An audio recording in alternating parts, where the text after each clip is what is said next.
Hi friends, welcome to Rithya vibe. Chicken mutton டேஸ்ட்லேயே இன்றைக்கி நம்ம சூப்பரான மஷ்ரூம் கிரேவி தாங்க பண்ண போகிறோம். இது பண்ணுறது ரொம்ப சிம்பிள். சப்பாத்தி, நான், இட்லி, தோசை எல்லாத்துக்குமே பர்ஃபெக்டாக இருக்கும். கண்டிப்பாக நீங்களும் ட்ரை பண்ணுங்கள். இந்த டேஸ்டியான மஷ்ரூம் கிரேவி எப்படி பண்ணுறதுன்னு பார்க்கலாம். ஒரு பேனில் ஆயில் ஊற்றிக்கோங்க.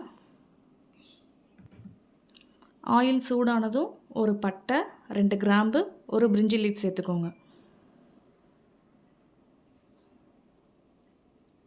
ஒரு பெரிய சைஸ் வெங்காயத்தை இந்த மாதிரி கட் பண்ணி வச்சுருக்கேன், அதையும் சேர்த்துக்கலாம்.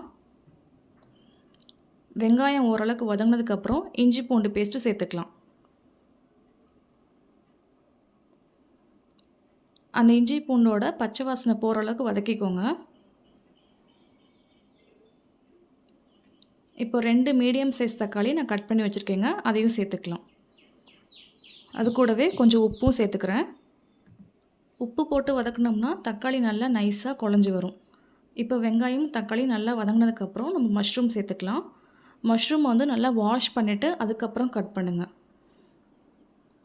நான் இந்த ஷேப்பில் கட் பண்ணியிருக்கேன். உங்களுக்கு எந்த ஷேப் வேணுமோ நீங்கள் அந்தளவு கட் பண்ணிக்கோங்க. இப்போ இந்த வெங்காயம் தக்காளி கூடயே நல்லா 1 நிமிஷம் வதக்கி விட்டுக்கோங்க.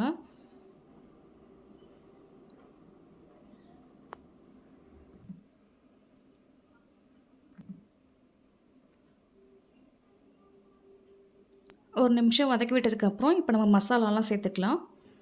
மஞ்சத்தூள் 1/2 ஸ்பூன், மல்லித்தூள் 1 ஸ்பூன், சிக்கன் மசாலா கொஞ்சம் ஆட் பண்ணிக்கோங்க, ஒரு 1/2 ஸ்பூன் சேர்த்துக்கோங்க. மிளகாத்தூள் நான் 1 ஸ்பூன் சேர்த்துருக்கேன். உங்கள் காரத்துக்கு தகுந்த மாதிரி நீங்கள் சேர்த்துக்கோங்க. இந்த மசாலா கூடயே மஷ்ரூமை நல்லா மிக்ஸ் பண்ணிக்கோங்க. ஒரு 2 நிமிஷம் மிக்ஸ் பண்ணிக்கோங்க.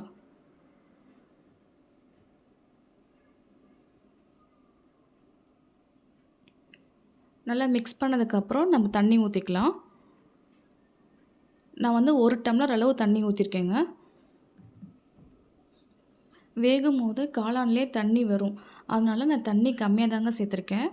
நீங்கள் குழம்பு நல்லா தண்ணி மாதிரி வைக்கிறீங்க அப்படின்னா இன்னும் எக்ஸ்ட்ராவாக வாட்டர் ஆட் பண்ணிக்கோங்க.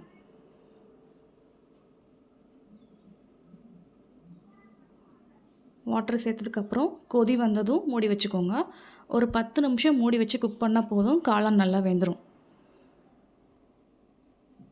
இப்போ பாருங்கள், காளான் நல்லா வெந்துருச்சு. உங்களுக்கு எந்த அளவுக்கு கன்சிஸ்டன்சி வேணுமோ அந்தளவுக்கு வச்சுக்கோங்க.